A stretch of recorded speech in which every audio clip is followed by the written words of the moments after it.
Sir, आज अमित शाह का एक टीवी चैनल का एक इंटरव्यू अमित शाह का आ रहा है। उसमें उन्होंने बहुत कुछ कहा। ये जो कांग्रेस वाले काले कपड़े पहन करके आजकल नौटंकी कर रहे हैं, इस पर जरा पहले अमित शाह को सुन लेते हैं। प्रतिशोध की भावना से सीबीआई ने राजनीतिक इशारों पर एक केस किया है, इसलिए हम अमित शाह को के खिलाफ के केस को और सारे आरोपों को खारिज करते हैं। हमने हाई तौबा नहीं की थी, और यही लोग थे, यही चिदंबरम बैठे थे, यही सोनिया जी नेतृत्व करती थी यूपीए सरकार का, यही मनमोहन सिंह थे, और यही राहुल गांधी सांसद थे। अब क्या हो गया भाई? और हमने तो आप पर जो केस करे हैं भैया, वो करप्शन के हैं, आपकी बदजुबानी का केस है। इस प्रकार के फर्जी केस नहीं किए हैं कि राजनीतिक प्रतिशोध की भावना से सीबीआई ने राजनीतिक इशारों पर एक केस किया है, इसलिए अमित शाह कह रहे हैं कि मेरे ऊपर जो केस था वो सीबीआई, वो माना कोर्ट ने कि राजनीतिक द्वेष से किया गया था, लेकिन हमने काले कपड़े पहनकर उत्पात नहीं मचाया। आज जब ये फंस रहे हैं और सब कुछ सामने आ रहा है, सजा का कंडीशन हो रहा है, सब कुछ अदालत में है, तो काले कपड़े पहन करके नाच रहे हैं। हद तो ये है कि राहुल गांधी विदेश में जाकर के कहते हैं कि भारत पर एक्शन क्यों नहीं लेता अमेरिका और यूरोप। अब तो अमेरिका के बाद जर्मनी बयान दे देता है, तो दिग्विजय सिंह ट्वीट कर देता है। हाँ मनीष, ये दर्शकों से कहूंगा कि जरा ये समझिए कि कैसे लोगों से ये गया था प्रार्थना करने, किन लोगों से ये कह रहा था कि भारत पर हमला करो, क्योंकि यहाँ लोकतंत्र नहीं है, यहाँ डेमोक्रेसी नहीं है, यहाँ पे अभिव्यक्ति स्वतंत्रता का हनन हो रहा है, मानवाधिकारों का हनन हो रहा है। तो ये गया था यूरोप, जर्मनी यूरोप में, यूरोप और अमेरिका के पैरों में लौटा था, उनसे एप्लीकेशन दे के आया था और उन्होंने उस काम शुरू कर दिया। उन्हीं 2-3 दिन पहले अमेरिका ने किया था और अभी जो है आज शायद जर्मनी का आया है, जिस पर दिग्विजय सिंह खुशी से नाचने लगा सोशल मीडिया पे। जैसे ही उसके विदेश विभाग के प्रवक्ता का आया मनीष जी वक्तव्य, उसने नाचना शुरू कर दिया। और ये समझिए कि उसका निकाल के रखा है। जहाँ जर्मनी ने कहा कि इस पर जर्मनी सरकार ने प्रतिक्रिया दी। जर्मनी ने कहा है कि हम उम्मीद करते हैं कि राहुल गांधी पर कार्रवाई करते समय न्यायिक स्वतंत्रता के मानक और मौलिक अधिकारों को ध्यान में रखा जाएगा। तो ये जर्मनी को बड़ा ध्यान आ गया। मनीष जी, जरा दर्शकों को बता दो कि पिछले साल 7 जुलाई को वो एक आल्ट न्यूज वाला गंजा है सोशल मीडिया पे जो बताता है, मैं फैक्ट चेक करता हूँ, प्रतीक सिन्हा, उसका एक बड़ा जिहादी टाइप का असिस्टेंट है मोहम्मद जुबैर, जिसको पिछले साल बंद करवाया था योगी आदित्यनाथ ने पकड़वाया था, जिसको कुकर्म पे। तो उस समय मनीष जी 7 जुलाई थी, मुझको तारीख याद आ रही, 7 जुलाई थी, तब भी जर्मनी का कलेजा फटा था। जर्मनी का भी कलेजा फटा था। वो अल जजीरा जो ओसामा बिन लादेन का समझिए चैनल है, वो तो उनका फटा था कि बहुत अभियुक्त की स्वतंत्रता की बड़ा मौलिक अधिकारों का हनन हो रहा है और जुबैर के साथ एक मुसलमान को परेशान किया जा रहा है। लेकिन मनीष जी 3 दिन बाद ही तो ये जब जुबैर के लिए कहा था जर्मनी ने, तब ये दिल्ली के दलाल खूब जम के नाचे थे, बिल्कुल कत्थक नाच किया था इन्होंने, ऐसा घुंघरू बांध के सेकुलरिज्म और फ्रीडम ऑफ एक्सप्रेशन का, कि लगता है बिल्कुल जर्मनी ने कह दिया मोहम्मद जुबैर के लिए तो इससे बड़ा पाप हिंदुस्तान की सरकार ने आज तक किया ही नहीं, ऐसा नाचे ये। लेकिन मनीष जी ये 7 जुलाई की घटना थी जब जुबैर के लिए जर्मनी ने ज्ञान दिया था।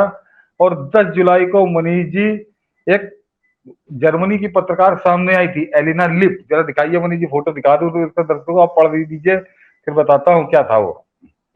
ये कैसे दोगले लोगों को इकट्ठा कर रहा है कांग्रेस, जैसा ये यहाँ पे नए हैं वही भ्रष्टाचारी, वैसे भ्रष्टाचारियों को इकट्ठा कर रहा है अपने साथ। जरा एलिना लिप की फोटो दिखा दीजिए मनीष जी दर्शकों को। ये एलिना लिप है, जर्मनी की पत्रकार है। इनको पिछले साल जर्मनी की सरकार ने गिरफ्तार करके 3 साल की सजा सुनाई। मनीष जी पढ़ दीजिए, फिर बताता हूँ। एलिना लिप नाम की इस जर्मन पत्रकार को जर्मनी की सरकार ने पिछले साल 3 साल की सजा इसलिए सुना दी क्योंकि उसने यूक्रेन द्वारा किए जा रहे युद्ध अपराध को उजागर कर दिया। ठीक उसी समय अल्ट न्यूज वाले फर्जी फैक्ट चेकर पर भारत को जर्मनी ज्ञान दे रहा है। कांग्रेसी कुछ तो शर्म करो, ये आपकी टिप्पणी है। हाँ, ये महिला, ये जब उन्होंने ज्ञान दिया अल्ट न्यूज वाले मार्क जुबैर पे, तब ये महिला खुद आई सामने इसने दर्शकों को बता दो, इसने इंडिया टुडे को इंटरव्यू दिया था।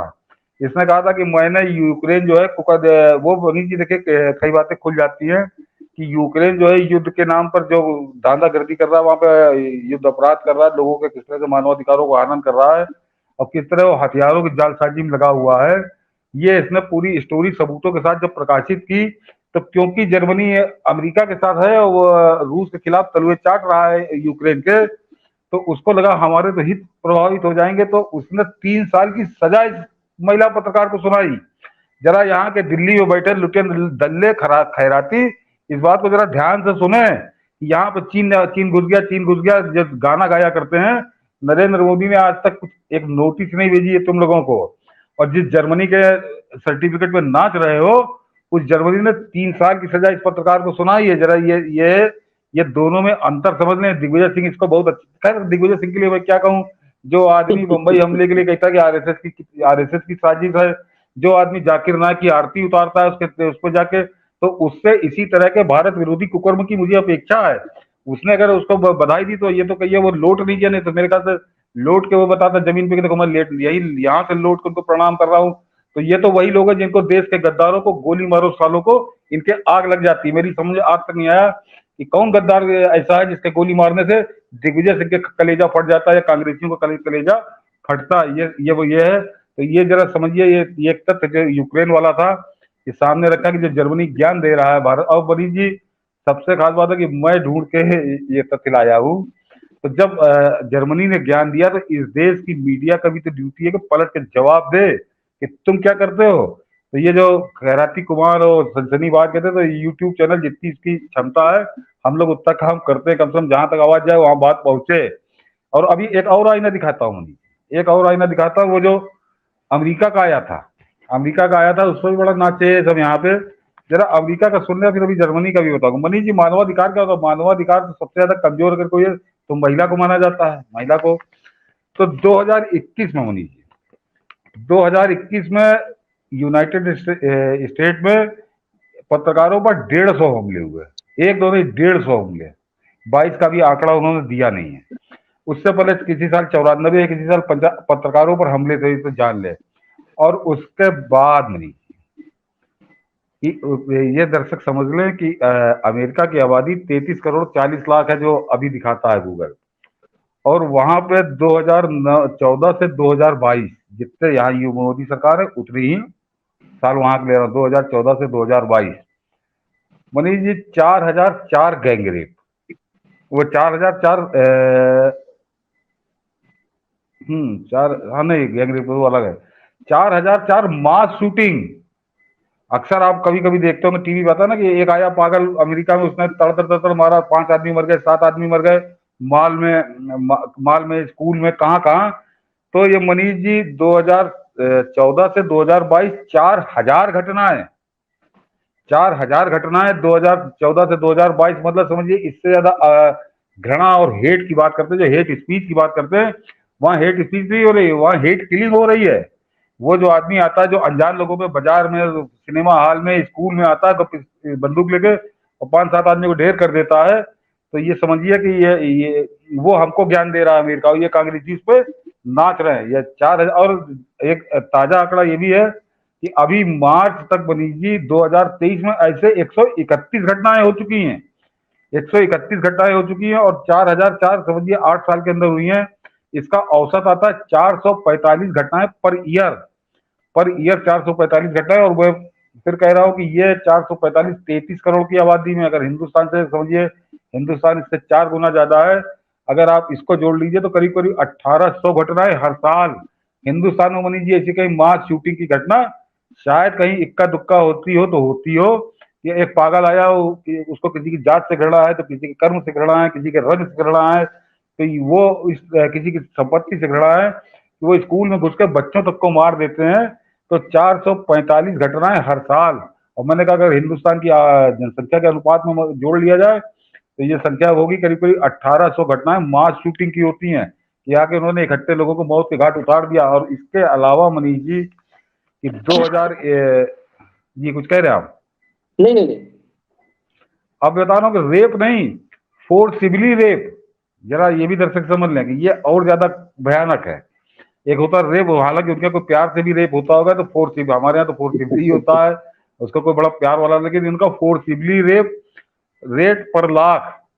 तो मनीष जी 2021 5 साल के लेता हूँ, 2017 में 1,39,278, 1,39,278। दर्शकों से कहूंगा कि अमेरिका हमसे चौथाई है, वहां भी है, हम 4 गुना बढ़े हैं। लेकिन एनसीआरबी का डाटा उठा लीजिए तो रेप की संख्या आपको कभी 30-40 हजार के बीच में ही आंकड़ा मिलता है। इनका हिंदुस्तान से चौथाई है। और 1,39,278 2017 में, 2018 में 1,46,960, 2019 में 1,45,626, 2020 में 1,41,282 और 2021 में 1,45,290। ये 5 साल में होते हैं 5,80,766 और ये एवरेज आता है 1,43,686 फोर्सिबली रेप हर साल। और आबादी है 33 करोड़। और ये उस हिंदुस्तान को ज्ञान देते हैं जिसके यहाँ 135 करोड़ की आबादी में 30-40 हजार रेप की घटनाएं होती हैं। तो ये सोच लीजिए कि इन कांग्रेसियों की बुद्धि कहाँ है। और अमेरिका के बारे में क्या कहा जाए, उनको तो वो जिस तरह से जयशंकर, हमारे यहाँ जयशंकर जब सामना पड़ता है तो जुटियाते हैं, वो उसी जूताखोरी के आदी है। वो तेवर अब हिंदुस्तान ने अपनाया, बाकी पुतिन बहुत दिनों से जुटिया रहा है। तो ये क्या कहा जाए कि लातों के भूत बातों से नहीं मानते। और उन लातों के भूतों को ये गया था आरती उतारने राहुल गांधी। इसको शर्म आनी चाहिए ये आंकड़े सुनने के बाद। ये अमेरिका के आंकड़े, मैंने कहा ना कि जिस महिला के साथ जबरदस्ती बलात्कार होता है, जबरिया फोर्सिबली रेप उनके डाटा में लिखा हुआ है, तो उससे बड़ा किसी के मौलिक अधिकार का या मानवाधिकार का कोई हनन हो सकता है क्या मनीष जी? खुद बताइए। जहां पे 400-450 घटनाएं हर साल हो जाती हैं कि आया उसने बंदूक लिए, तर गोलियों से उड़ा दिया, न लेना न देना न दुश्मनी, वो हमको मानवाधिकार और मौलिक अधिकारों पे ज्ञान दे रहा है। और एक आवाज मनीष जी जर्मनी का मैंने बताया ना, एक तो दिखाया अभी पत्रकार एलिना लिप को कि केवल उसने यूक्रेन के बारे में लिख दिया था तो उसको 3 साल की सजा दी है जर्मनी ने। अब जर्मनी के मनीष जी रेप का समझिए कि 2010 से 2021, और दर्शक समझ लें कि जर्मनी हमसे 16 गुना छोटा है। जर्मनी की आबादी है, जनसंख्या के, जब आप जनसंख्या समझेंगे तब आपको समझ में आएगा मैं कहना क्या चाह रहा हूँ कि 8 करोड़ 45 लाख, 8 करोड़ 43 लाख जनसंख्या है जर्मनी की। हमारी 135 करोड़, यानी हम करीब करीब 16 गुना ज्यादा है उनसे, 16 गुना ज्यादा। और वहां पर मनीष जी हर साल 8,548 रेप होते हैं। और अगर हमारी आबादी से उसका कर लें 16 गुना, तो इसमें बढ़ा दी। जब 8 करोड़ की आबादी में 8,548 रेप होते हैं, तो अगर इनकी 135 करोड़ होती तो वो होता 1,36,889 रेप।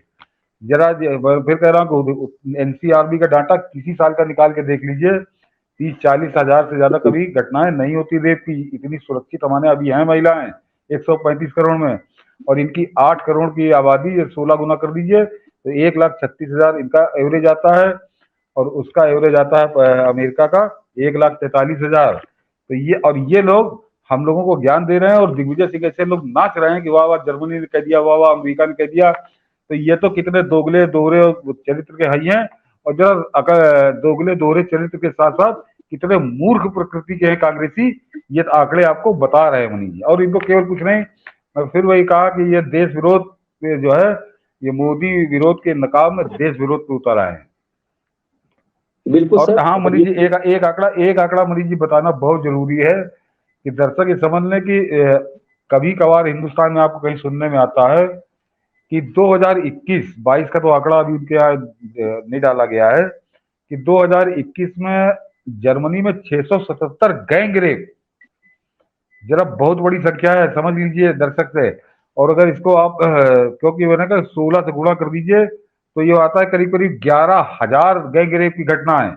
अगर आप हिंदुस्तान से उसकी तुलना करें तो फिर उसी जनसंख्या में चले जाइए कि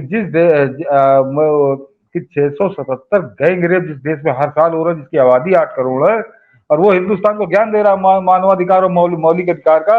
और ये दिल्ली की दलाल मीडिया और ये कांग्रेसी चाटुकार चमचे ये नाच रहे हैं, ये नाच रहे हैं कि देखा जर्मनी ने भी कर दिया, दिग्विजय सिंह ने उसको बधाई भी दे दी, बजाय इसका कि अगर जरा सा भी दिग्विजय सिंह, हिंदुस्तान किसी ने अच्छा जी लिखा है, दिग्विजय सिंह को जयराम रमेश ने इसीलिए गर्दन पकड़ करके जो है ना बिहार हाँ ढकेल लिया था। क्या देना हाँ धक्का मारा हाँ था कि तेरी बुढ़ऊ तेरी हाँ यही औकात है। तो ये शर्म हाँ खाने वाले नहीं है, ये देश के खिलाफ षड्यंत्र में ये कहीं भी जा सकते हैं सर।